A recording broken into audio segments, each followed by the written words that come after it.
Ram Ram BALCO, I hope सब खुश होंगे, मस्त होंगे, स्वस्थ होंगे। तो आज मैं आपको कुछ परसेंटेज के कुछ और PYQs लाया हूँ, उसको सोल्व करते हैं। चलो पहला क्वेश्चन देखते हैं। पहला क्वेश्चन क्या है? पहला क्वेश्चन में कहता है if A is 14.28% less than B, मतलब A जो है 14.28% कम है B से, then B is how much percentage more than A, तो B कितना परसेंट A से ज़्यादा होगा, ये पूछ रहा है। तो 14.28% की जो फ्रैक्शन होगी वो 1/7 होगी। तो A एक तरफ A लिख दिया हमने, एक तरफ B लिख दिया। तो पहले इसने कहा है कि A जो है कितना कम है, 14.28% कम है B से। तो B से कम है ना, B से कितना कम है, 14.28, मतलब B 7 है, तो A कितना हो जाएगा, 6 हो जाएगा। ठीक, क्योंकि 7 के 14.28% का फ्रैक्शन वो क्या है, 1 है। ठीक, तो ये 7 थी, ये 6 होगी। तो फिर इसने कहा B how much percentage more than A, A से B कितना ज़्यादा है, A से B कितना ज़्यादा है, 1 ज़्यादा है। किससे, A से, 1/6 अपोन में 6 आ जाएगा इंटू 1। इसको सोल्व करेंगे, इसकी सीधी फ्रैक्शन है, आपको याद रखनी है, 16 सही 2/3% इसका आंसर हो। या एक और मेथड है इसको सोल्व करने का, वो क्या है, उसको बोलते हैं हम AB रूल। तो इसने कहा है कि A जो है 14.28% कम है B से, तो मतलब कम है, तो इसलिए माइनस का साइन, फ्रैक्शन का 1/7। तो अब इसने पूछा है B कितना ज़्यादा हुआ, तो ज़्यादा के लिए पॉजिटिव लगा देंगे, 1 एज इट इज़ उतार देंगे, अपोन में माइनस का है 7 - 1 6 कर देंगे, इंटू 100 सोल्व करेंगे तो 16 2/3% इसका आंसर आ जाएगा। ठीक, नेक्स्ट क्वेश्चन देखो। Length and breadth of a rectangle are increase by X% and 20% respectively. Length और ब्रेथ जो है रेक्टेंगल की वो इंक्रीज कर रहे हैं X% से और 20% से। If the area is increase by 74%, यदि उसका एरिया जो है 74% बढ़ रहा है, then what is the value of X, X की वैल्यू बतानी। देखो इस टाइप के क्वेश्चन को सोल्व करने के लिए ये जो है सक्सेसिव मेथड का क्वेश्चन है, इसको हम सीधा सोल्व कर सकते हैं किससे, फॉर्मूले से। जैसे ये फॉर्मूला हमारे पास A + B + AB/100। अब इसमें सीधा रख देंगे, A हमारे पास x है, B हमारे पास 20 है, तो x + 20 into x/100 is equal to कितना दे रखा है, 74, उसका एरिया पूरा दे रखा है। तो इसको सोल्व करेंगे, 20 पंजे 100, इसको सोल्व करेंगे 6x + 20 is equal to 74, solve करके इसका आंसर आ जाएगा x की वैल्यू 45।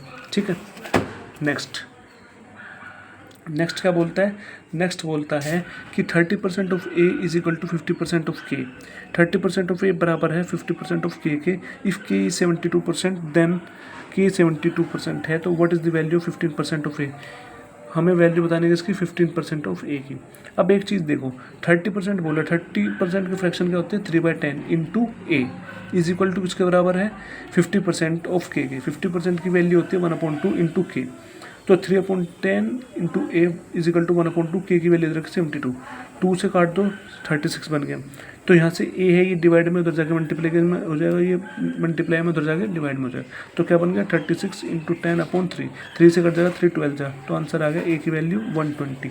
जब A की वैल्यू 120 होगी तो हमें वैल्यू किसकी निकालें, 15% ऑफ 15% का मतलब 15/100 इंटू A क्या है हमारे पास, A क्या निकाला हमने 120,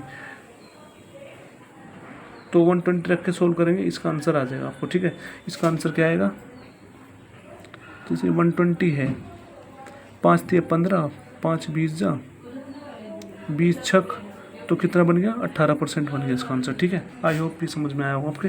नेक्स्ट क्वेश्चन देखो, नेक्स्ट क्वेश्चन कहता है if P is equal to 25x and Q is equal to 20x, then P is how much percentage more than Q, मतलब कि हमें ये बताना है P Q से कितना परसेंट ज़्यादा है।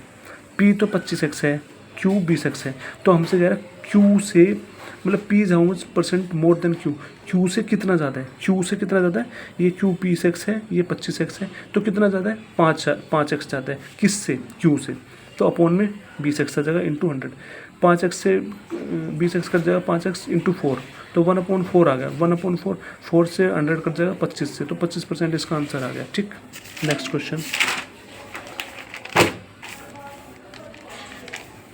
नेक्स्ट क्वेश्चन देखो, नेक्स्ट क्वेश्चन क्या कहता है, नेक्स्ट क्वेश्चन कहता है 15% of the total votes are declare invalid votes, तो 15 टोटल वोट्स में से 15% वोट्स इनवैलिड होगी। 3 candidates P Q and R contest the election, तो 3 कैंडिडेट है P Q R जो कि इलेक्शन लड़ते हैं। P Q and R received, P 45% vote लेता है, 30% and 25% vote respectively of total valid vote.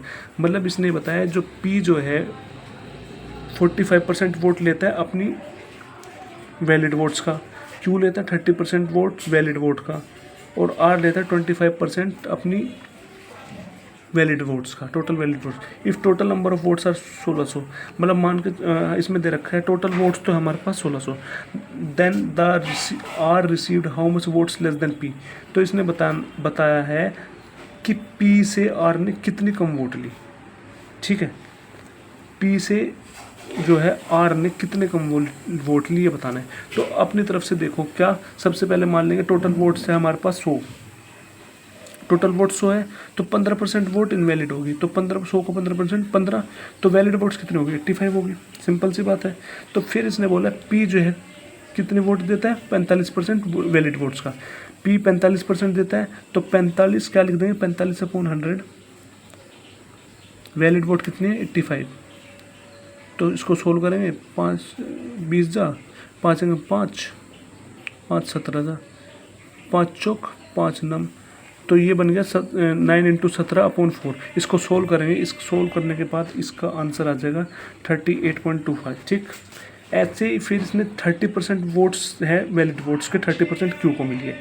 30% का मतलब है 30% की फ्रैक्शन होते हैं 3/10 × 85। इसको सोल्व करेंगे, इसका बन जाएगा 25.5। तो फिर इसने बोला 25% वोट जो है टोटल वैलिड वोट्स का आर को पड़ी है, 25% की फ्रैक्शन होते हैं 1/4 × 85, क्योंकि 85 वैलिड वोट, इसको सोल्व करेंगे 21.25 आ गया।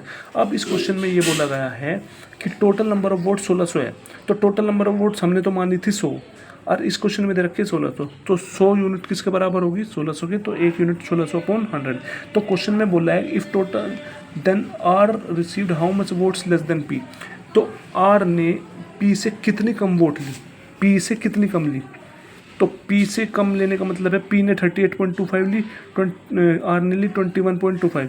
तो अब P से देखो P से कितनी कम वोट ली, तो 38.25 में से माइनस कर देंगे 21.25, कितना आ जाएगा 17। तो हमें 17 की वैल्यू, तो 17 यूनिट कितना हो जाएगा 1600/100 × 17। सोल्व करेंगे इसको, 2 0 से 2 16 × 17 का बन जाएगा 272। ठीक है, आई होप इतना समझ में आपको आया होगा।